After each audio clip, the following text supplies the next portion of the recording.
पहलगाम में 22 अप्रैल को हुए आतंकी हमले के बाद भारत ने पाकिस्तानी नागरिकों को तुरंत देश छोड़ने का आदेश दिया। इसके बाद देश के तमाम राज्यों से सैकड़ों पाकिस्तानी नागरिक भारत छोड़कर पाकिस्तान चले गए। हालांकि इस पूरी प्रक्रिया के दौरान कुछ लोगों ने दावा किया कि उनके पास भारत के जरूरी दस्तावेज है। इसमें आधार कार्ड, वोटर ID और राशन कार्ड भी शामिल है। ऐसे में एक व्यक्ति ओसामा ने दावा किया कि 2008 में वह पाकिस्तान के रावलपिंडी से कश्मीर का बारामुल्ला में चला गया था और उसने कहा कि पाकिस्तान की नागरिकता होने के बावजूद उसने भारत में मतदान किया। फिलहाल उसके खिलाफ प्राथमिकी दर्ज की गई।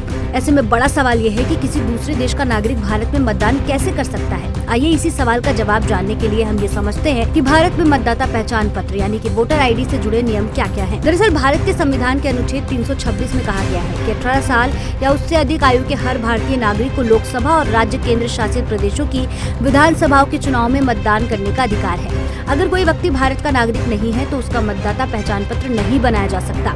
वहीं जन प्रतिनिधित्व अधिनियम 1950 की धारा 16 में इसके बारे में विस्तार से बताया गया है। इसमें ऐसे कारण बताए गए हैं जिनके लिए किसी व्यक्ति को मतदाता सूची में पंजीकरण के लिए अयोग्य ठहराया जा सकता है। अयोग्यता तब हो सकती है जब कोई व्यक्ति भारत का नागरिक नहीं है, अगर वह विक्षिप्त दिमाग का है और किसी सक्षम न्यायालय द्वारा ऐसा घोषित किया गया है, अगर वह चुनाव के संबंध में भ्रष्ट आचरण और अन्य अपराधों से संबंधित किसी कानून के प्रावधानों के तहत मतदान करने से फिलहाल अयोग्य है। वहीं नए मतदाताओं को वोटर लिस्ट में रजिस्टर होने के लिए फॉर्म 6 भरना होता है। ये फॉर्म भारत का चुनाव आयोग जारी करता है।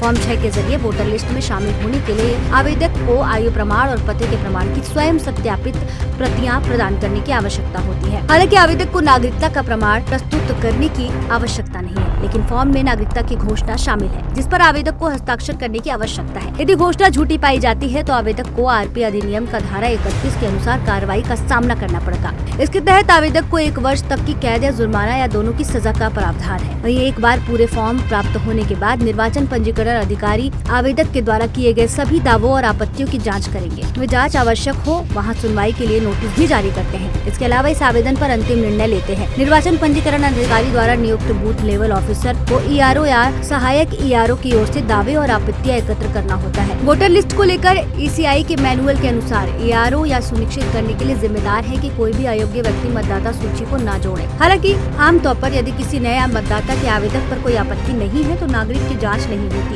इसमें आगे कहा गया है कि जब IRO के समक्ष कोई दावा प्रस्तुत किया जाता है तो अधिकारी को खुद को संतुष्ट करना होता है कि आवेदक अन्य बातों के साथ साथ भारत का नागरिक है। ERO को उन सभी साक्ष्यों पर विचार करना चाहिए जो संबंधित व्यक्ति जांच के दौरान प्रस्तुत कर सकता है। मैनुअल में जोर दिया गया है ERO को बाहरी विचारों से प्रभावित हुआ बिना स्वतंत्र रूप से अपना दिमाग लगाना चाहिए। ECI के मैनुअल में कहा गया ये याद रखना चाहिए कि निर्वाचन पंजीकरण अधिकारी के निर्णय के खिलाफ अपील का प्रावधान है। नागरिकता के प्रमाण का दायित्व शुरू में उस आवेदक पर होगा जो अपना नाम पहली बार वोटर लिस्ट में शामिल करने के लिए आवेदन करता है। भारत के अन्य भागों से आए प्रवासियों के मामले में ERO को उस जिले के DEO से जाँच करनी होती है जहाँ से दावेदार आए हैं। यदि किसी आवेदक के खिलाफ नागरिक न होने के लिए आपत्ति दर्ज की जाती है तो ऐसी स्थिति में प्रमाण प्रदान करने का दायित्व आपत्तिकर्ता पर होता है। यहाँ ERO संबंधित व्यक्ति से यह प्रमाण दिखाने की मांग कर सकता है कि वह भारत का नागरिक है। विवाहित महिलाओं के मामले में जिन्होंने विवाह के परिमाण स्वरूप अपना पता बदल लिया है और जो नागरिकता के प्रमाण में के रूप में दस्तावेजी साक्ष्य प्रस्तुत नहीं कर सकती हैं, ऐसे मामलों में ERO अविवाहित व्यक्ति के मतदाता के रूप में पंजीकृत होने के प्रमाण का भरोसा कर सकता है। ऐसे मामलों में ERO विवाह के प्रमाण या उन दोनों गाँव के मुखिया द्वारा जारी किए गए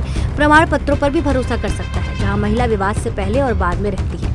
वोटर कार्ड के लिए कैसे करें अप्लाई? चुनाव आयोग की ऑफिशियल वेबसाइट https://voters.eci.government.in/ पर जाएं और इलेक्टोर्स पर क्लिक करें। ECI पर अकाउंट है तो अपना मोबाइल नंबर, पासवर्ड और कैप्चा डालकर लॉगिन करें या फिर नया अकाउंट बनाने के लिए साइन अप करें और फिर उसके बाद लॉगिन करें।